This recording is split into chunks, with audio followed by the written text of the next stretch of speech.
ازيكم يا جماعة عاملين ايه؟ يا رب دايما تبقوا بخير.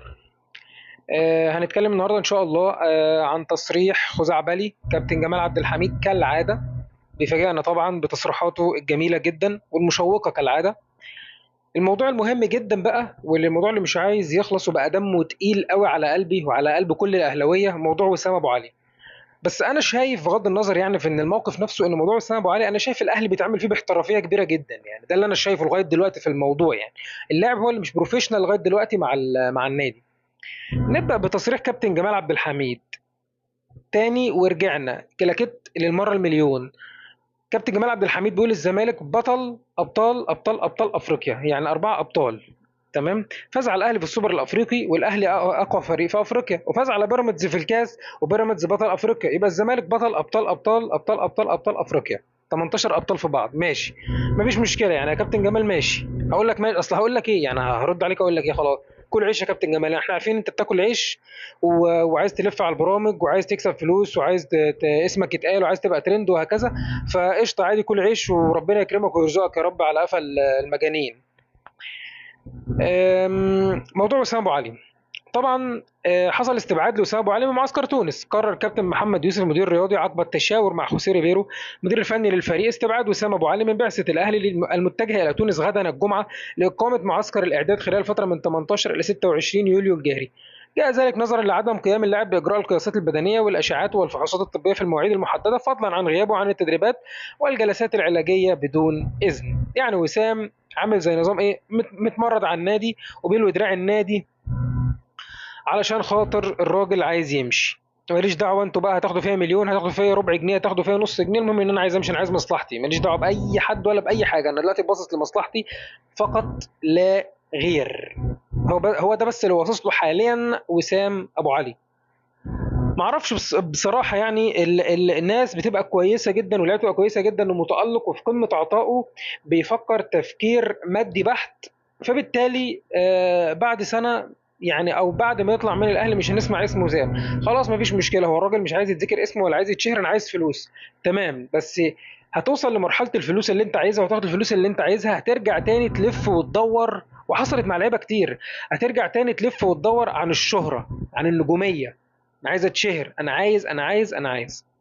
وصدقني يا ابني كده كده ان انت ال مع السلامه كده كده يعني. اولا جماهير الاهلي دي الميزه فينا، ان انت لعيب مش عايزنا مهما كنت مين، ان شاء الله تكون كريستيانو، خلاص مع السلامه، مش عايزنا مع السلامه، بس ما اخسرش فيك. هي دي الفكره، ان انا ابيعك بالرقم اللي هو المفروض تمنك، المفروض حلالك. يعني انت راجل دلوقتي تمنك يساوي كذا وقد كذا فعلا. ما تستنى يجي فيك الرقم او تجيب الرقم اللي المفروض يدفع فيك والنادي يكسب. ومع الف الف الف سلام، مش هنمسكك والله من ايدك ونقول لك والنبي تلعب معانا، والنبي ما تسيبنا يا وسام، والنبي هندفع من جيبنا علشانك يا وسام. ده ما بيحصلش عندنا يا وسام الصراحه، يعني لو انت فاكر الكلام ده يعني.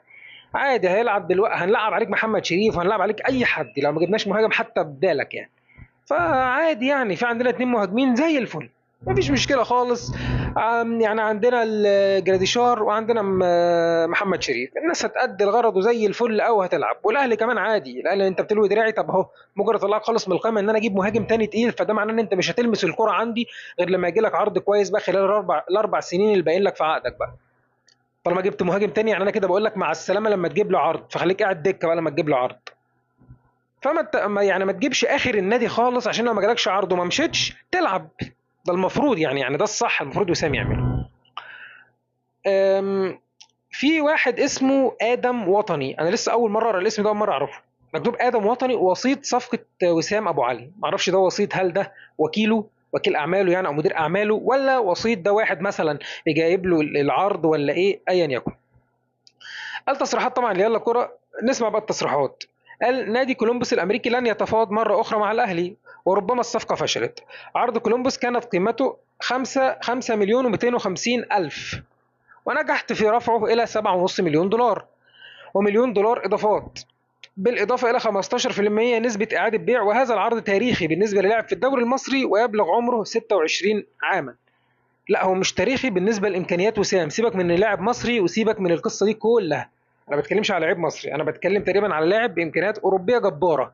كلنا عارفين الكلام ده كويس، ومهاجم متكامل، لعب بقى في مصر، لعب بقى في نيجيريا، لعب في بلغاريا، لعيب يستاهل ثمنه. ومعظم اللعيبه الافريقيه اللي بتطلع من هنا تروح تشيلسي ولا تروح السيتي ولا تروح ريال مدريد ولا تطلع مثلا تروح ارسنال ولا الفرق الكبيره دي، بتطلع من افريقيا هنا بارقام خزعبليه، ومن كمان من دوريات تعبانه، دوري نيجيري ولا دوري في الكونغو ولا دوري في اي حته، تعبان خالص، الدوري مش على الخريطه، وبيطلعوا بارقام خرافيه.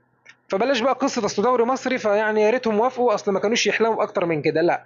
احنا ناس هنا بروفيشنال، والنادي الاهلي نادي بروفيشنال، وعارف ان صفقه وسام تسوى اكتر من كده بكتير. ده المعروف يعني، لان وسام مسافه ما يطلع من هنا على امريكا خلاص انت قيمتك التسويقيه هتعلى اوتوماتيك يعني، دي معروفه اساسا يعني. فبلاش قصه اصل كان اصل دوري مصري ومستحيل لاعب يجي له عرض اكتر من كده، لا هيجي له عرض اكتر من كده لو صبر، دوله خليجيه ولا ايا يكن. طيب هو بيقول بقى نحاول الاتفاق مع الاهلي منذ 4 ايام، ولكن مسؤولي الاهلي لا يلتزمون في المفاوضات. يا سلام، ما يحدث في المفاوضات مع الاهلي بشان رحيل وسام ابو علي لا يليق بالنادي ولا الكره المصريه يا ولد. يعني اللي بيعمله الاهلي لا يليق بالنادي علشان عايز يحفظ حقه ومش عايز يضيع فلوسه، لكن اللي بيعمله وسام ان هو بيلوي دراع النادي او فاكر نفسه انه بيلوي دراع النادي، مش عايز اقول انه بيلوي دراع النادي، محدش يقدر اصلا، فاكر نفسه انه بيلوي دراع النادي، والراجل بيتمرد على النادي، والراجل ما بيسمعش الكلام، والراجل اللي يقول لهم انا مش جاي وانا مش رايح ويطنش التمرينات ويطنش المفروض الفحوصات الطبيه ويطنش كل حاجه اكنه اصلا مش في النادي. ده كده راجل بروفيشنال وراجل بيتعامل كويس جدا.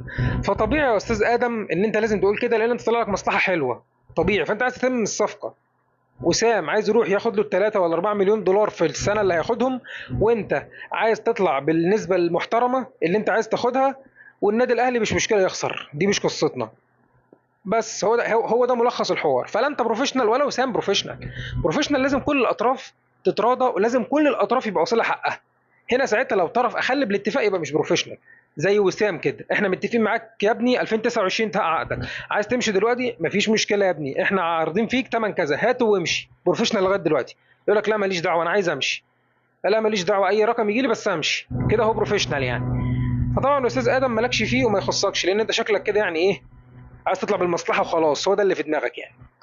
كنت حابب اكلمكم في موضوع وسام عاشر علشان خاطر الموضوع طول وبقى رخم يعني ومستفز الصراحه يعني، لكن ان شاء الله باذن الله بالتوفيق للنادي الاهلي في المباريات القادمه، وان شاء الله باذن الله كده كده النادي الاهلي بوسام بغير وسام باي حد عموما بيقدر يكسب بطولات، ونادي تاريخي وما بيقفش على اي حد، ودي حاجه معروفه لاي حد.